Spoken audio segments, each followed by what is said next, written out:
অসাধারণ একটা জার্নি হয়েছে আমাদের সেরা কণ্ঠে। ধোঁয়াশা থেকে যায় যে আসলে কে ভালো করবে, আশাবাদী যে ভালো কিছুই হবে।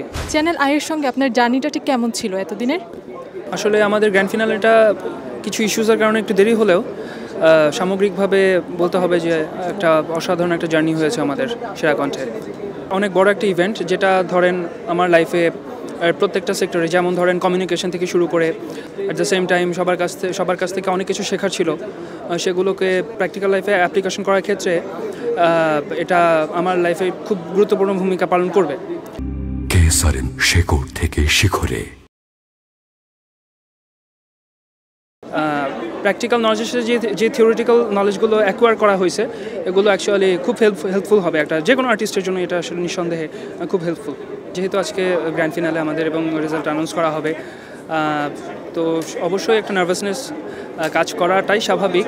এখানে সবাই কম বেশি অনেকে ভালো করেছে, মানে কেউ কাউকে ছাপিয়ে অনেক গ্যাপ যে 18-20 বা 15-20 এরকম না, 19-20 সবাই কাছাকাছি। আসলে বলা মুশকিল ব্যাপার, তবে আমি আশাবাদী যে ভালো কিছুই হবে ইনশাআল্লাহ।